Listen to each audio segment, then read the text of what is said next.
विकासनामा live मध्ये आपले स्वागत आहे। आपण आज आळंदी क्षेत्र आळंदी या ठिकाणी आहोत। या ठिकाणी गुरुवर्य कुंभार गुरुजी वारकरी शिक्षण संस्था आणि या शिक्षण संस्थेचे संस्थापक अध्यक्ष श्री हरिभक्ती परायण पंडित महाराज क्षीरसागर तसेच या ठिकाणी अनेक महाराज मंडळी आहेत। आपण आळंदी येथील एक विषय मांडत आहोत।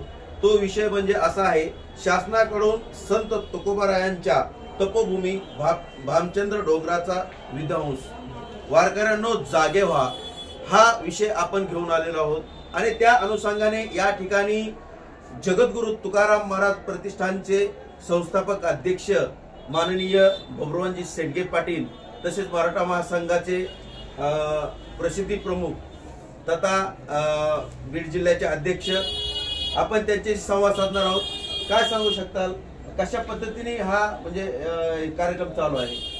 आज आपण अलंकापुरामध्ये माऊलींच्या समाधी सोहळ्याच्या निमित्तानं आपल्या संस्थेत एकत्र झालेलो आहोत। कुंभार गुरुजी वारकरी शिक्षण संस्था, अखिल भारतीय मराठा महासंघ, जगद्गुरु तुकाराम महाराज प्रतिष्ठान या तिन्ही संस्था आमच्या पारिवारिक संस्था आहेत। या संस्थेच्या द्वारा अध्यात्माबरोबर काही सामाजिक प्रश्न घेऊन आपण काम करत आहोत। गेल्या वर्षी आपण राज्यस्तरीय संत पूजन झालं आणि त्या कार्यक्रमामध्ये आपल्या सर्वांचे मार्गदर्शक गुरुवर्य पंडित महाराज क्षीरसागर, संस्थापक अध्यक्ष कुंभार गुरुजी वारकरी शिक्षण संस्था यांची पुणे विभागीय मराठा महासंघाच्या आध्यात्मिक आघाडीवर निवड झाली आणि मग आम्ही झपाट्याने कामाला लागलो। एक सांस्कृतिक कार्यक्रम, आमच्या वडिलांच्या पुण्यतिथीच्या स्मरणार्थ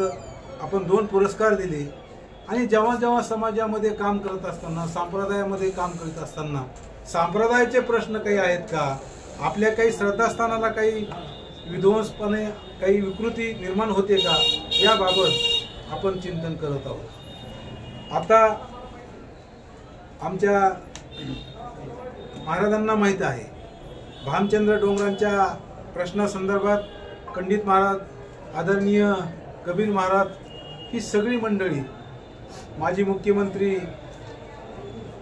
पृथ्वीराज बाबांना भेटलेली आहे। सर्वप्रथम मी एक गोष्ट आपल्या निदर्शनाला आणून देतो, ही जी भामचंद्र संतभूमी आहे, डोंगर आहे, ही जगद्गुरु तुकाराम महाराजांची भूमी आहे, तपोभूमी आहे। आणि या प्रश्नावर या समितीचे संस्थापक अध्यक्ष हरिभक्त परायण गुरुवर्य मधुसूदन पाटील हे पूर्ण वेळ काम करतात। अखिल भारतीय मराठा महासंघाच्या आध्यात्मिक आघाडीने हा वारकरी संप्रदायाचा प्रश्न असल्यामुळे पाठिंबा दिलेला आहे। 23 तारखेला अखिल भारतीय मराठा महासंघाची वार्षिक सर्वसाधारण सभा मुंबईमध्ये येथे संपन्न होत आहे। यामध्येही आम्ही मराठा महासंघाच्या आध्यात्मिक आघाडीचा अधिकृत पाठिंबा घोषित करणार आहोत। आणि आज मला सांगायला आनंद होईल की मधुसूदन पाटील हे चळवळीचे नेते आहेत, कार्यकर्ते आहेत, त्यांना आमची ही चळवळ नाही, आम्ही त्यांना सक्रिय पाठिंबा देणार आहोत। आणि दुग्ध शर्करा योग आपल्या कुंभार गुरुजी वारकरी शिक्षण संस्थेचे अनेक कीर्तनकार, प्रवचनकार, प्रबोधनकार आहेत। हा विषय प्रकर्षाने ते कीर्तनातून मांडतील आणि अनायासे मधुसूदन पाटलांना या चळवळीचा, आमच्या संस्थेचा निश्चितपणाने फायदा होईल एवढं सांगतो। आणि दुसरा प्रश्न असा आहे, सिद्धपेठाच्या माऊलीचं हे वास्तव्य असलेली भूमी आहे। आपण सगळ्या महाराज मंडळींना हे ज्ञात आहे की आज तिची काय अवस्था आहे, याबद्दल अधिक आमचे गुरुवर्य पंडित महाराज क्षीरसागर प्रकाश टाकतील। रामकृष्ण। खरोखर आपण पाहतात जे की आळंदी येथील सिद्धपेठ असेल आणि भंडारा डोंगर भामचंद्र भंडारा डोंगर असेल, या ठिकाणी जे अतिक्रमण होत आहे आणि हे कशा पद्धतीने अतिक्रमण वाढत चाललेलं आहे, शासन याच्यावर का दुर्लक्ष करत आहे, या संदर्भामध्ये आपण गुरुवर्य कुंभार गुरुजी वारकरी शिक्षण संस्थेचे संस्थापक अध्यक्ष श्री हरिभक्ती परायण पंडित महाराज क्षीरसागर यांचे संवाद काय सांगू शकता गुरुजी, की काय नेमकं एवढं म्हणजे जे अतिक्रमण चाललेलं आहे याच्यावर का म्हणजे नियोजन होत नाही?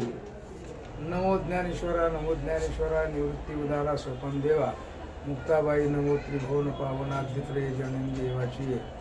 आत्ता आज या ठिकाणी या वर्षीचा म्हणजे 729वा समाधी उत्सव श्री संत ज्ञानोबांचा साजरा करण्याकरता अखिल महाराष्ट्र आणि महाराष्ट्राच्या बाहेरून या ठिकाणी समाज आलेला आहे. त्यातच आळंदी क्षेत्रामध्ये गुरुवर्य कुंभार गुरुजी वारकरी शिक्षण संस्था आणि तीतमध्ये या ठिकाणी हा 8 दिवसाचा समाधी सोहळ्याचा कार्यक्रम, आज त्यातली द्वादशी आणि या द्वादशीच्या निमित्ताने द्वादशीचं पारणं झाल्यानंतर, द्वादशी सुटल्यानंतर आज या ठिकाणी हरिभक्तपरायण श्री महादेव महाराज राऊत अण्णा यांचं कीर्तन संपन्न झालं, द्वादशी संपन्न झाली. आणि आता आपण विकासनामा या चॅनेलच्या द्वारा आपल्या आळंदीतील आणि देहूतील प्रश्नांना आमच्या मराठा महासंघाच्या वतीनं आध्यात्मिक आघाडी आणि महाराज मंडळी याद्वारा पाठिंबा देण्याचा आमचा निर्णय होऊन त्याकरता आम्ही उपस्थित आहोत. वास्तविकतः शासनानेच हे सगळं संरक्षण करायला पाहिजे, पण रक्षकच भक्षक व्हायला लागलेला आहे अशी परिस्थिती निर्माण झाली. का तर ह्या कंपन्यांना जागा देणं शासनाकडून असतं आणि शासनच या लोकांना देऊन त्या तपोभूमीला उद्ध्वस्त करत असेल तर त्याकरता जनतेतून अशा प्रकारचा एक उठाव होणं जरुरीचं आहे. तर तो उठाव करण्याकरता हरिभक्तपरायण आमचे पाटील मधुसूदनजी पाटील आहेत ना कोल्हापूरकर, अतिशय करारी वृत्तीनं आणि अभ्यासपूर्वक अशा प्रकारचा हा विषय मांडता आहेत आणि त्यांनी त्याच्याकरता एक संघर्ष समिती तयार केलेली आहे. त्या संघर्ष समितीचं नाव आहे संत भूमी संरक्षक संघर्ष समिती महाराष्ट्र राज्य. अशाचे ते अध्यक्ष असून त्यांच्याबरोबर अनेक मंडळी आहेत.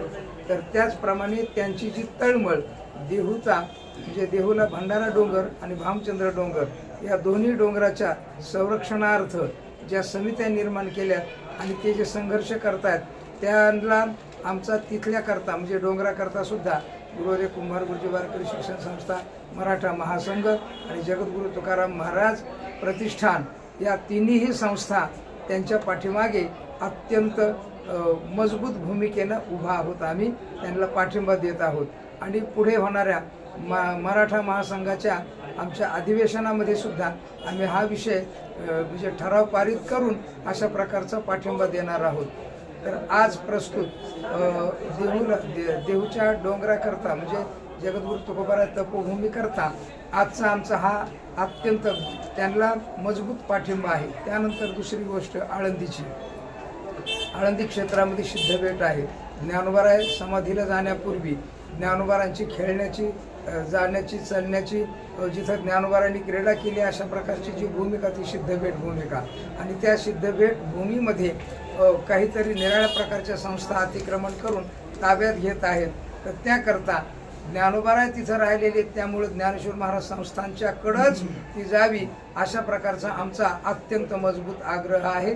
आणि त्याकरता आत्ता वर्तमान संस्थांचे जे ट्रस्टी मंडळी त्यातील स्वामी निरंजनदासजी महाराज, निरंजननाथजी महाराज, त्यानंतर आमचे कबीर महाराज, पुरुषोत्तम महाराज, देखणे सर, हे सगळेच्या सगळे याकरता अत्यंत ती भूमी ज्ञानेश्वर महाराज संस्थांच्या ताब्यात घेऊन विकसित करण्याच्या तयारीत, ताकदीत आणि समर्पण भावनेनं काम करणारे आहेत. त्यामुळं सगळ्यांच्या मताने ती भूमी म्हणजे सिद्धबेट भूमी ही श्री संत ज्ञानोबारांच्या संस्थांना समर्पित करावी आणि त्याद्वारा हा ठेवा चिरकालपर्यंत किंबहुना चंद्रसूर्य आहे तोपर्यंत हा ज्ञानोबारांच्या समाधी मंदिराच्या संबंधात राहावा आणि त्याचा विकास व्हावा अशा प्रकारची आम्ही अपेक्षा करतो. आणि या दोन्हीही गोष्टीला आमच्या ह्या तिन्ही संस्था अत्यंत मजबूतपणाने पाठीमागे उभ्या आहेत.